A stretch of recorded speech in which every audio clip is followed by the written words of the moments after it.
وہ جو نور الدین جہانگیر نے لکھا ہے نا کہ میں نے ایک دفعہ عہد کیا کہ میں ہندوستان کا سیر کروں گا. ہندوستان ان کا ملک ہے لیکن بہت بڑا ملک ہے, کسی نے بھی پورا نہیں دیکھا.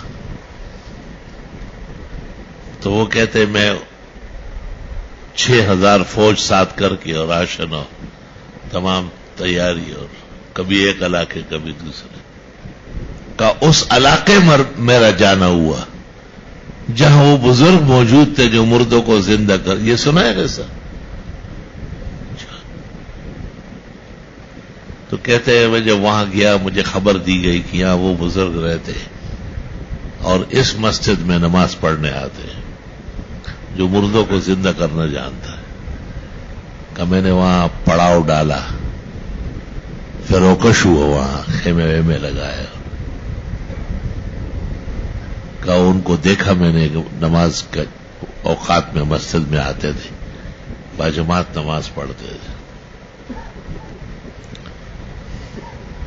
کہ ان سے میں نے ملاقات کی, بہت اچھی طرح ملے, لیکن جب یہ باتیں سنی تو بہت برا مان گئے اور مجھے کہا آپ بادشاہ ہو کہ ایسی بےہودہ باتوں کا آپ کے پاس وقت کہاں سے آئے؟ تجھے معلوم نہیں کہ مردوں کو زندہ کرنا قدرت الہی ہے اور صرف عیسیٰ مسیح کو معجزہ دیا گیا اور کسی کا کام نہیں ہے.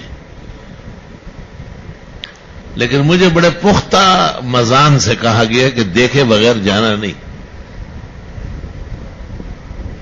کہ 6 مہینے میں اس گلی میں رہا, بیٹھا رہا.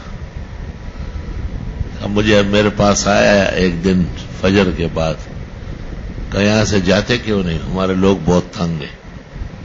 تو میں نے کہا یہ معجزہ الہی ہے, دیکھ کر جاؤں گا.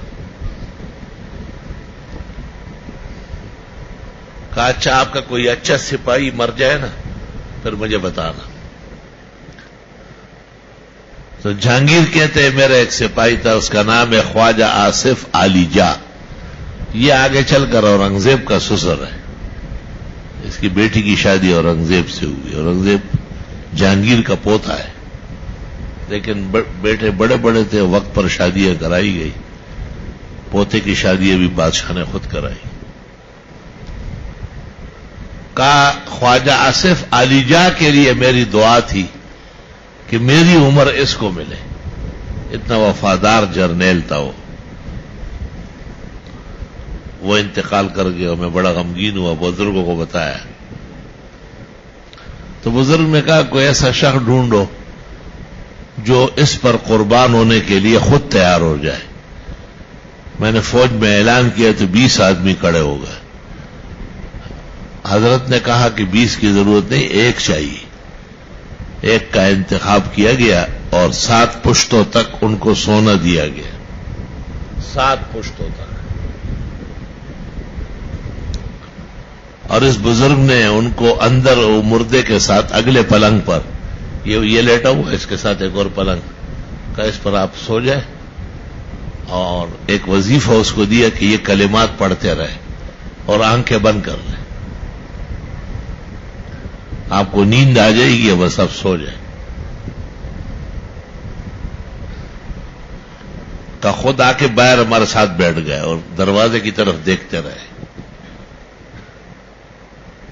کا تھوڑی دیر میں کافی وقت گزر گیا. وہ جو مرا ہوا تھا نا خواجہ آصف علی جا کا, وہ اٹھ کے باہر آیا, دروازہ کھولا تو مجھے کہا کہ وہ جو قربان ہونے والا ہے وہ مر گیا. کہ اندر ہم گئے تو وہ دم دے چکا تھا. کہ پھر میں نے مجھے کہا کہ اب فوراً اٹھے, یہاں سے روانہ ہو, جو آرڈر دے دو, ہماری گلی اور گاؤں خالی کرو. یہ توزک میں جہانگیر نے اپنے قلم سے لکھا, عجائب و غرائب ہے. تو یہ کئی دنیا میں خال خال ایسا ہوگا. عام روش تو یہ ہے رب العالمین کی قدرت کا کہ عیسیٰ مسیح کے بعد کسی کو یہ معجزہ نہیں دیا گیا. سنا ہے کہ شیخ عبد القادر بھی یہی کام کرتے تھے جب چاہتے تھے وہ.